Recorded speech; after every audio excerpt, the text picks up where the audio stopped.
शिक्षा जगत के इस खास कार्यक्रम में आप सभी दर्शकों का मैं स्वागत करती हूँ। आज मैं केवी स्टूडियो के माध्यम से हर्रक आई हुई हूँ। हर्रक में देश रत्न पब्लिक स्कूल है। यहाँ पे क्या रीजन है, यहाँ के बच्चों का हर साल सिलेक्शन होता है और अभी हाल फिलहाल में ही ऑल इंडिया सैनिक स्कूल के एग्जाम में 20 से 21 बच्चों का सिलेक्शन हुआ है। तो आइए जानते हैं कि इन बच्चों को किस तरीके से शिक्षा दिया जाता है और किस तरीके से उनका सिलेक्शन होता है। कोरोना काल रहने के बावजूद भी इन लोगों का सिलेक्शन हुआ है। तो चलिए चलते हैं स्कूल में।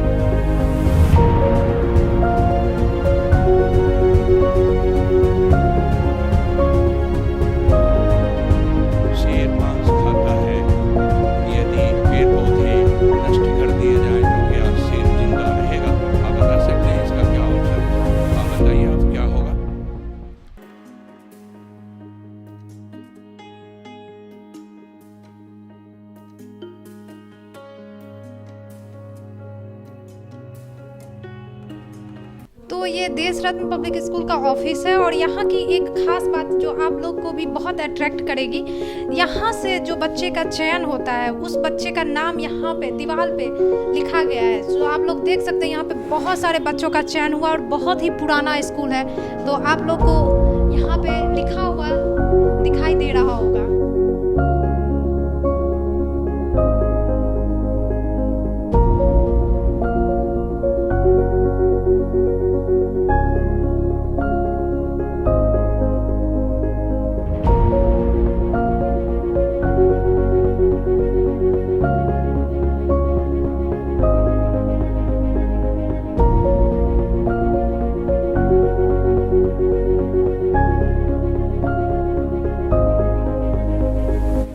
चलते हैं सर के क्लासरूम में और देखते हैं किस तरीके से बच्चों को पढ़ाया जाता है। जो यहाँ के सारे बच्चे इतने ज़्यादा कम टाइम में यहाँ से क्रिएट करके निकलते हैं।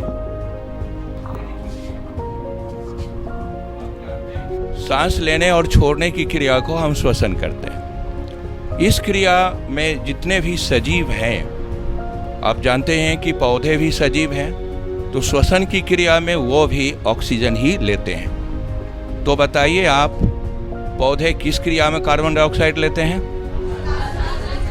प्रकाश संश्लेषण की क्रिया में पौधे कार्बन डाइऑक्साइड लेते हैं और मंड का निर्माण करते हैं। ठीक इसका उलट, जब वो या कोई भी जंतु श्वसन की क्रिया करते हैं तो ये बने हुए मंड का ऑक्सीकरण होता है।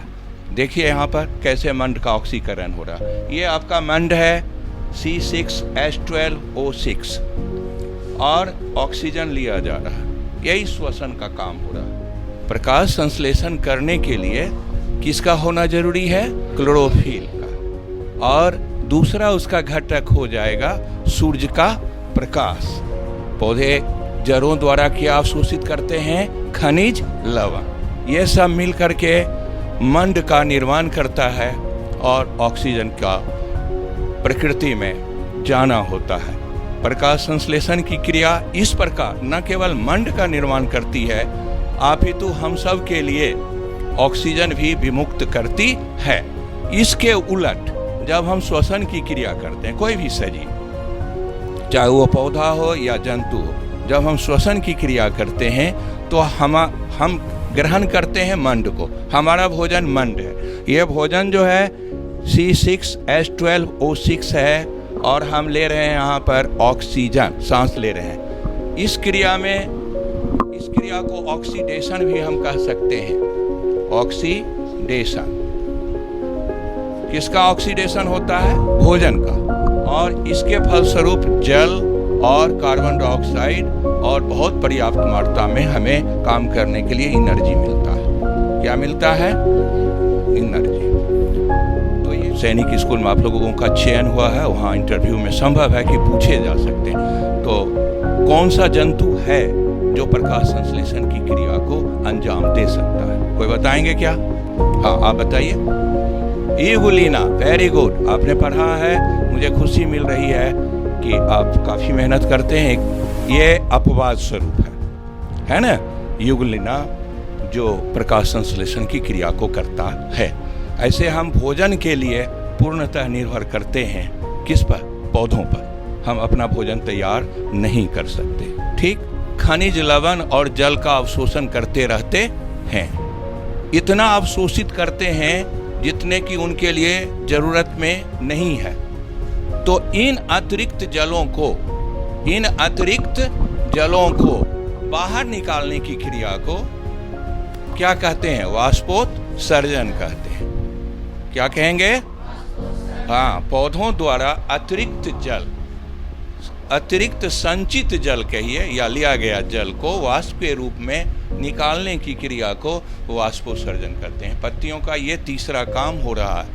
पहला तो हमने बताया कि तो पौधों का पहला काम क्या है? श्वसन।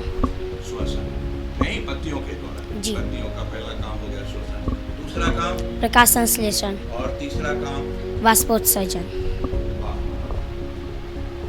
आप बताइए आयुष कुमार, सैनिक स्कूल में आपका चयन हो गया है। जी। आप कहाँ से हैं? ओछारी। प्रकाश संश्लेषण की क्रिया को आप समझ गए हैं? जी। क्या? प्रकाश संश्लेषण, जब पौधे अपना भोजन बनाते हैं तब वो प्रकाश संश्लेषण की क्रिया करते हैं। इस क्रिया में वो क्या लेते हैं? इस क्रिया में वो कार्बन डाइऑक्साइड लेते हैं और क्या छोड़ते हैं? ऑक्सीजन छोड़ते हैं। मानवी रानी, आप बताइए कि पत्तियां हरे रंग की होती है, किसके कारण हरे रंग? क्लोरोफिल के कारण। क्लोरोफिल के कारण। जी। बहुत अच्छा। तो यहाँ पे सारे बच्चे और बच्चियाँ अभी उपस्थित हैं जिनका चयन अभी 2020 और 21 के सत्र में सैनिक स्कूल के में हुआ है। तो आइए जानते हैं उन बच्चियों की क्या राय विचार और उनकी क्या खुशी है। आपका नाम? मानवी कुमारी। कौन क्लास में पढ़ती हैं? हम 6 क्लास। आपका चयन सैनिक स्कूल में हो गया है? जी। कहाँ से हैं आप? हम नौनपुर से हैं। कैसा लग रहा है जब आपका चयनित यहाँ से हो चुका है? तो हमें अच्छा लग रहा है। यहाँ का पढ़ाई कैसा लगा आपको? हमें यहाँ का पढ़ाई बहुत अच्छा लगा। बहुत अच्छा लगा। आपका नाम? प्रिंस कुमार। कहाँ से हैं? साहपुर कुमार। साहिबपुर कमाल से। यहाँ रहते हैं क्या? जी। और यहाँ का पढ़ाई कैसा लगा आपको? बहुत अच्छा। कौन क्लास में हैं आप? 5। और इतनी कम मतलब छोटे क्लास में आपका सिलेक्शन हो चुका है, आपका कैसा लग रहा है? बहुत अच्छा। आगे क्या सोचे हैं? आगे अच्छी मेहनत करके बहुत अच्छा पद पे जाना चाहता हूँ। आपका नाम? हर्षराज। कहाँ से हैं? बेगूसराय। बेगूसराय में कहाँ से? फतेहपुर। कहाँ? फतेहपुर। यहाँ कैसे आए? यहाँ मेरे भाई सैनिक स्कूल में सिलेक्शन हुए। जी। आपका भी तो हो गया है? जी। कैसा लग रहा है आपको? बहुत अच्छा। यहाँ पे सर ने आपको कैसे पढ़ाया जो आपका सिलेक्शन सैनिक स्कूल में हो गया? सर बहुत मेहनत करके पढ़ा, इसलिए मेरा सिलेक्शन सैनिक स्कूल में हो गया। जी। तो अभी आपका मतलब कैसा लग रहा है? सिलेक्शन हो चुका है और जो हमारे आपके मतलब दोस्त अभी देख रहे हैं केवी स्टूडियो के माध्यम से, उनको आप क्या कहना चाहेंगे इस स्कूल के बारे में? कि यहाँ इस स्कूल में बहुत अच्छी पढ़ाई होती है। आप भी मेहनत करके सैनिक स्कूल में जाए। Thank you. Thank you. तो आइए आप सभी दर्शकों को उस स्कूल के गुरु से मिलवाते हैं जिनके वजह से कई बच्चों का सिलेक्शन हो चुका है, कई बच्चों ने अपना भविष्य बनाया है और कई बेगूसराय के तमाम ज़िलों से बच्चों ने सर का नाम रोशन किया है और बेगूसराय का नाम रोशन किया है। नमस्कार सर। अच्छा लग रहा है आप आई हैं, और सबसे ज़्यादा इस मौके पर आई हैं कि जब हमारे बच्चे ने एक कठिन परीक्षा को आसानी से तय करके आपके सामने अपने हौसला को बुलंद कर रखा है। और उसके पीछे मैं तो यही कहूँगा कि लोग मुझे श्रेय देंगे या हमारे टीचरों को देंगे, लेकिन मैं तो सारा का श्रेय बच्चों को देता हूँ जिनकी मेहनत रंग ला रही है। अभी भी देख लीजिए कि इस समय में भी हमारे बच्चे मेहनत से पढ़ रहे हैं, उनकी पढ़ाई अनवरत जारी रहती है। और सबसे बड़ी बात है कि बच्चे में जो है पढ़ाई के प्रति तन्मयता और निष्ठा है। अभिभावक जो हमारे पास हैं, कोई भी बच्चे हमारे विद्यालय में आने जाने वाले बच्चे नहीं हैं। जितने भी बच्चे हमारे यहाँ हैं वो छात्रावास में रहते हैं, आप अंतेवासी उनको कह सकते हैं। तो वो बच्चे छात्रावास में रहकर अपने माता पिता से दूर सारा चीज़ का त्याग कर सिर्फ पढ़ाई करने के लिए रहते हैं। और ये तमाम बच्चों की जो है निष्ठा वही हमें मदद करती है। हम जो मेहनत करते हैं, हम सभी गुरुजनों को कहेंगे कि जितने भी हमारे टीचर हैं वो सब के सब मेहनत करते हैं। और मैं तो इसका श्रेय अपने उन तमाम अभिभावकों को भी देना चाहता हूँ जिन्होंने मेरे ऊपर लगातार 1982 से भरोसा जताया, विश्वास जताया है और उसका प्रतिफल उनको मिलता है। सर, जैसा कि वर्तमान समय में कोरोना काल था, कोरोना काल होने के बावजूद भी आपके स्कूल से इतने बच्चों का सिलेक्शन हुआ है, तो आपने किस तरीके से उसके पीछे मेहनत किया? तो हमारे दर्शकों के साथ ये शेयर कीजिए सर प्लीज़। जितने भी बच्चे थे हम लोगों ने पहले तो ये प्लान किया कि उनका फॉर्म भरा जाए और बच्चों की इच्छा अनुसार भिन्न भिन्न जगहों पर हमने उनका फॉर्म भराया।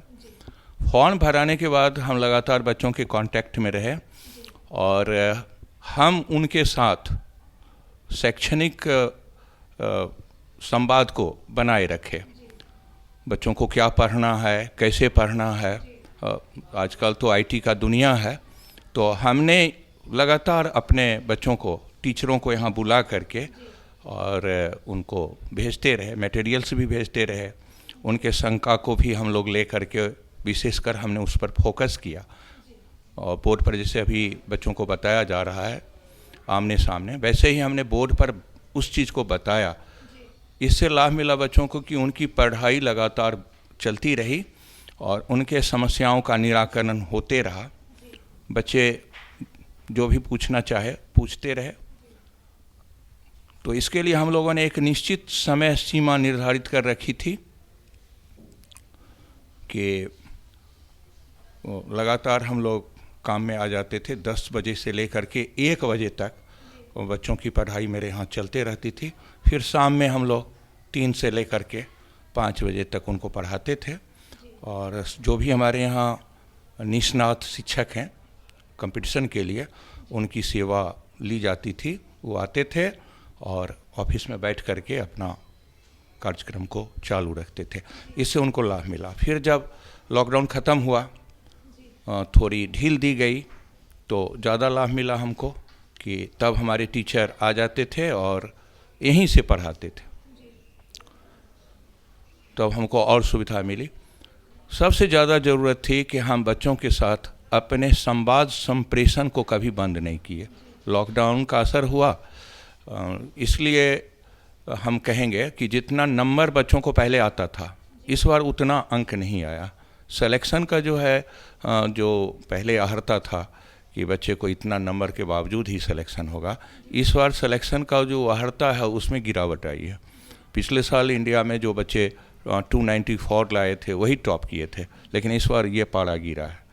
ये उच्चतम स्कोर जो है वो नीचे गिरा है और उसका लाभ तो सबको मिला है, उसका सबको लाभ मिला है। चूँकि इस बार जो सिलेक्शन हो रहा है वो कम अंक पे हो रहा है। अगर हम तुलना करेंगे अपेक्षाकृत, तब ऐसे नंबर कम नहीं आया है, चूँकि बच्चे तो पढ़े नहीं, बिल्कुल नहीं, उनकी पढ़ाई नहीं हुई है, उस सापेक्ष में नंबर कम नहीं है। लेकिन जितना नंबर लगातार पढ़ाई पर सब विद्यालयों का जो था ना नंबर अंक की प्राप्ति, वो ज़्यादा होती थी। इस बार उसके तुलना में अंक गिरे हैं, लेकिन जितना अंक आए हैं सिलेक्शन तो उच्चतम स्कोर वाले का ही होगा।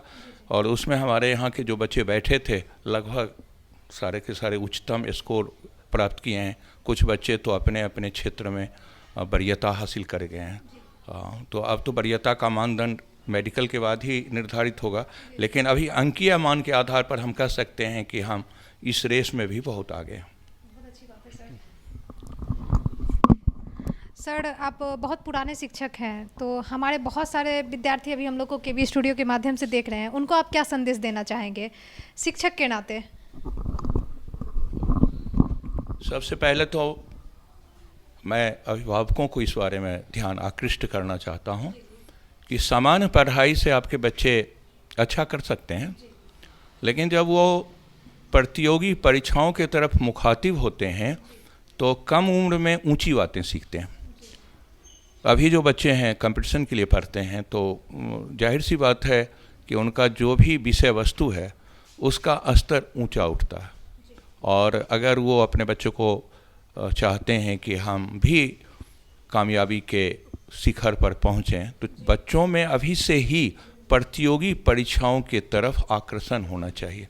उनका ध्यान उन्मुख होना चाहिए कि चूँकि कोई भी परीक्षा पास किए बगैर आपको कुछ होने वाली नहीं, आगे चल करके फिर तो आपको आईआईटी के लिए तैयारी करनी ही है, फिर मेडिकल के लिए तैयारी करनी है, या फिर आईएएस के लिए तैयारी करनी है, तो कहीं ना कहीं आपको स्पर्धा में जाना ही है।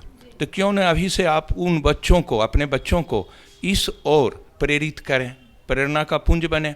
और बच्चे जब अभी से तैयारी करेंगे तो जाहिर सी बात है कि अन्य बच्चों के तुलना में अपेक्षाकृत उनमें ज़्यादा तन्मयता बुलंद हो जाएगी अभी से।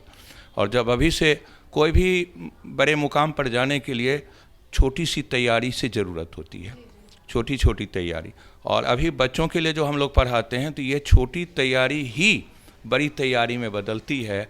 और यही कारण है कि हमारे यहाँ के बच्चे अभी के प्रतियोगी परीक्षाओं में न केवल सफल होते हैं, बल्कि आगे भी अपनी ज़िंदगी की कई परीक्षाओं में सफल हो करके और समाज का भी नाम रोशन करते हैं। मेरा नाम तो रोशन होता ही है।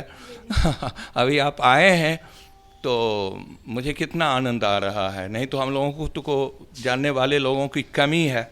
मेरे पास संसाधन नहीं है, ना बड़े संस्था है और ना कुछ यहाँ दिखाने के लिए है। आप और ना आप हमसे कुछ लेते हैं। बच्चे को आप देते हैं तो आप किसी विद्यालय का क्या लेते हैं? सिर्फ पढ़ाई लेते हैं। उनकी इमारत, उनका संसाधन आपको कुछ नहीं मदद करता, वो वहीं खड़ी रहती है। अगर आपका बच्चा एजुकेशन लेके जा रहा है, अच्छी तैयारी करके जा रहा है, शिक्षा लेके जा रहा है, तब तो आप सफल हैं। वरना उन इमारतों की, उनकी ऊंचाइयों से आपको कोई लाभ होने वाला नहीं है। मैं तो अभिभावकों से कहूँगा कि वो किसी विद्यालय की साज सज्जा, उसका इंफ्रास्ट्रक्चर पर नहीं जाएं, वहाँ होने वाली पढ़ाई को ज़रूर देखें। हाँ, और पढ़ाई का आकलन कैसे होगा?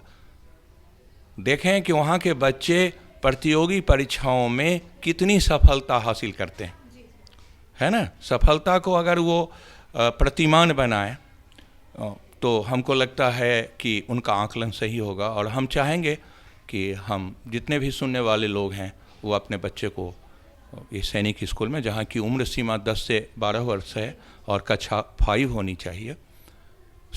अभी देखिए सिमुलतला विद्यालय देश के सर्वश्रेष्ठ विद्यालयों में शुमार है और हमें गौरव हो रहा है कि यह बिहार में है। तो आप अपने बच्चे को उसमें बैठाएं। मुफ्त की शिक्षा है, नवोदय विद्यालय है, बिल्कुल मुफ्त शिक्षा है। और गौरव की बात है कि हर ज़िले में है और बेगूसराय ज़िला का नवोदय विद्यालय नामचीन है। मुझे बताते हुए हर्ष हो रहा है कि समस्तीपुर का जो नवोदय विद्यालय है वो विद्यालयों की सूची में, अच्छे विद्यालयों को, भारत के अच्छे विद्यालयों की सूची में 7वां स्थान लेता है।